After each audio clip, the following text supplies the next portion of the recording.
മലപ്പുറം പൊന്നാനി ഹാർബറിൽ യുവതിയുടെ മൃതദേഹം കണ്ടെത്തിയതിൽ അസ്വാഭാവികതയുണ്ടെന്ന് തിരൂർ ഡിവൈഎസ്പി സിദ്ദിഖ്. യുവതിയുടെ ഭർത്താവിനെ കാണാനില്ല. പോസ്റ്റ്മോർട്ടത്തിന് ശേഷമേ കൊലപാതകമാണോ എന്നതിൽ സ്ഥിരീകരണമുണ്ടാകൂ.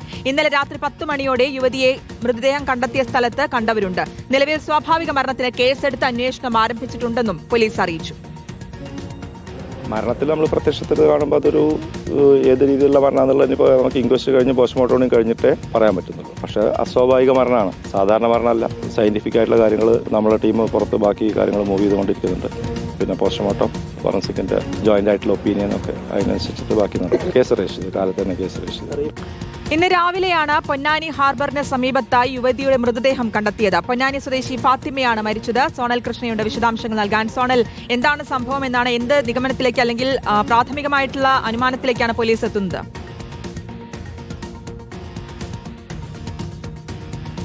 പ്രധാനമായി പറയേണ്ടത് ഈ ഒരു മരണത്തിൽ അസ്വാഭാവികതയുണ്ട് എന്നുള്ളത് പ്രാഥമികമായുള്ള അന്വേഷണത്തിൽ തന്നെ കണ്ടെത്താൻ കഴിഞ്ഞിട്ടുണ്ട്. എന്തായാലും ഈ മൃതദേഹം രാവിലെ 8 മണിയോടുകൂടി പരിസര പ്രദേശത്തുള്ള മത്സ്യത്തൊഴിലാളികൾ കാണുമ്പോൾ മണ്ണിൽ കമിഴ്ന്നു കിടക്കുന്ന രീതിയിലായിരുന്നു, മുഖം ഉൾപ്പെടെ ആഴ്ന്നു കിടക്കുന്ന രീതിയിലായിരുന്നു ഉണ്ടായിരുന്നത്. ഈ 22 വയസ്സ് പ്രായമുള്ള ഫാത്തിമ എന്ന് പറയുന്ന യുവതിയുടേതാണ് മൃതദേഹമെന്ന് ബന്ധുക്കൾ വന്ന് തിരിച്ചറിയുന്ന സാഹചര്യം കൂടി ഉണ്ടായിട്ടുണ്ട്. ഈ യുവതിയുടെ ഇടത്തെ കാലിൻ്റെ മുട്ടിന് കീഴ്പോട്ട് തെരുവുനായ്ക്കൾ കടിച്ചു കീറിയ നിലയിലായിരുന്നു എന്നുള്ളതും ഇൻക്വസ്റ്റിന് ശേഷം അറിയാൻ സാധിച്ചിട്ടുണ്ട്. എന്തായാലും നിലവിലെ സാഹചര്യം അനുസരിച്ച് കൃത്യമായിട്ടൊരു പരിശോധന, അന്വേഷണം ആവശ്യമുണ്ട് എന്നുള്ളതാണ് തിരൂർ ഡിവൈഎസ്പി സിദ്ദിഖ് ഉൾപ്പെടെ പറഞ്ഞിട്ടുള്ളത്. ഇൻക്വസ്റ്റ് നടപടികൾ പൂർത്തിയായിട്ടുണ്ട്. മറ്റു പരിക്കുകളോ കാര്യങ്ങളോ കണ്ടെത്താൻ കഴിഞ്ഞിട്ടില്ല. പക്ഷേ അത് കഴുത്തിൽ ഷാള് കുടുങ്ങിയതുപോലെയുള്ള പാടുകളുണ്ട് എന്നുള്ളതാണ് പ്രാഥമികമായി കണ്ടെത്താൻ കഴിഞ്ഞിട്ടുള്ളത്.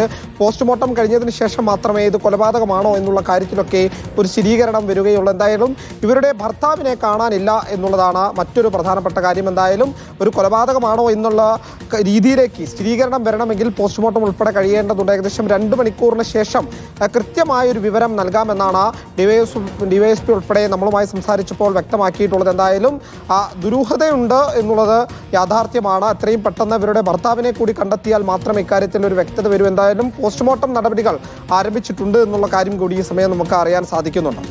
ശരി, ദുരൂഹതയുണ്ട് എന്നുള്ളതാണ് പറയുന്നത്. എന്തായാലും അന്വേഷണം പുരോഗമിക്കുകയാണ്. സോണൽ കൃഷ്ണയാണ് വിശദാംശങ്ങൾ നൽകിയത്.